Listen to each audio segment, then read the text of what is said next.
ბებიეილიკო და ილარიონი რო გამოვიდა, ნოდარ დუმბაძე ხო იყო ძალიან ახალგაზრდა და პერსპექტიული და პირველივე ნაწარმოები აღმოჩნდა ჰიტი, ძალიან სერიოზული და მაშინვე ჩაეშვა ეს პროექტი, რომ თენგიზ აბულაძეს უნდა გადაეღო კინოდ.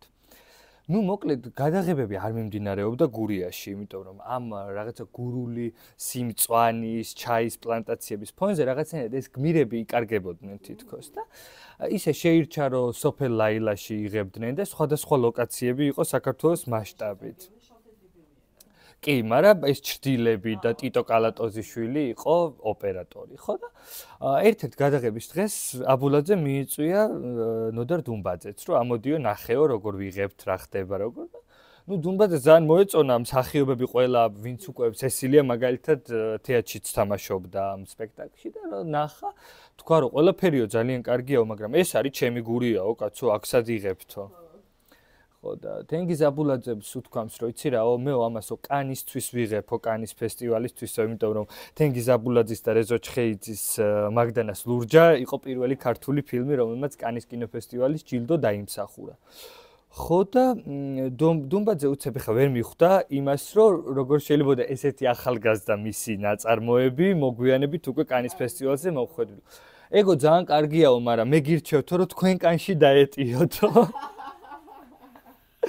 ასე შეხვდა ამ ნუ ეცდებითო, რომ ფილმში აჩვენოთ ეს ლანდშაფტური ჩვენი სილამაზე, თქვენ კანში დაეტიეთო რა.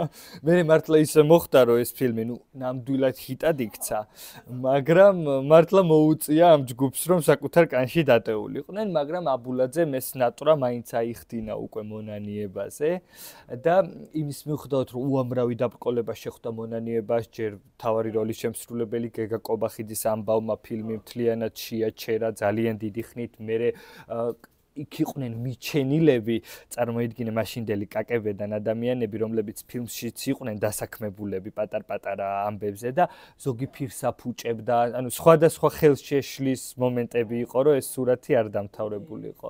ოდერები და ისე მოხდა, რომ საბოლოო ჯამში ეს არის ერთადერთი ქართული ფილმი, რომელმაც კანის კინოფესტივალის 3 ჯილდო დაიმსახურა. კათოლიკური ეკლესიის ჯილდო, საერთაშორისო პრესის ჯილდო, ჰუმანიზმისთვის დიდი პრიზი და მართლა გაიბრწყინა ამ ფილმმა კანის კინოფესტივალზე. ხო და მე ავთომახარაძის ქართული კინო არც უნდა დატეულიყო თავის კანში და ერთ-ერთი ბოლო ინტერვიუ იყო ავთომახარაძის, რომელიც ამბობდა, რომ აიო ჯერალდინა ჩაპლინი ამბობს, რომ მამა ჩემიო ფილმებს რო იღებდაო, თუნდაც დიდი დიქტატორი, იმისთვის აკეთებდაო ამ სურათებს, რომ რაღაცა შეცვლილიყო, რაღაცა სხვანაირად ყოფილიყო და ამის ისჯეროდაო.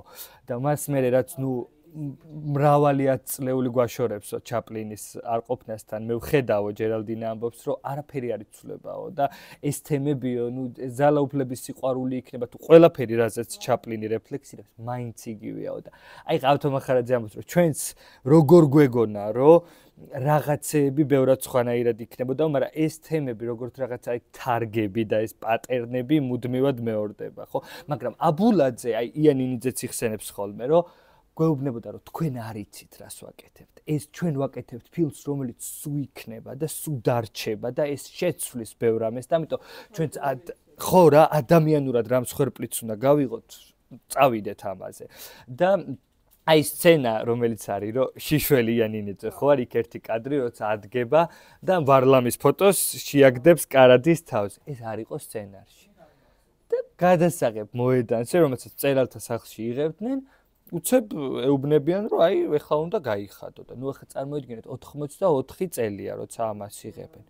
რა პერიოდია და რას ნიშნავს მსახიობისთვის და მოვიდაო მეორე რეჟისორიო იამ თქვა და მეუბნებაო, რომ აიო შენაირი ტანი რომ მქონდესო, მეც კი მე ვთხარიო, რა შუაშია ტანიო, ხო მე თბილისში ვცხოვრობ, რა დროა, რა პერიოდია, მეუღლე მყავს და ბოლოს ოპერატორმა დამიხაზაო კადრირება, ანუ რას კადროვკა და აი რომ დავინახე, რომ ეს იქნება ძალიან ესთეტიური და კადრში როგორ გამოჩნდება და როგორი კარგად იქნება ეს მხატვრულად გაკეთებული, ამის მერე დათანხმდა და მართლა, მე მგონია რომ ეს არის ის გახდა ამ შემთხვევაში, რაც საჭიროა და რაც აუცილებელია და ამიტომ მაყურებელს ცალკე არ ამახსოვრდება ესეთი გახდები. თუ ეს არ არის გახდის, ვიდრე ეს ფილმის ორგანული ნაწილია, ეს რჩება. ასე რომ აბულაძის კინომ ჩვენ კიდე ერთი სხვა პლატფორმა მოგცა მთელ მსოფლიოში, რასაც მართლა ესე აღიარებენ ხოლმე.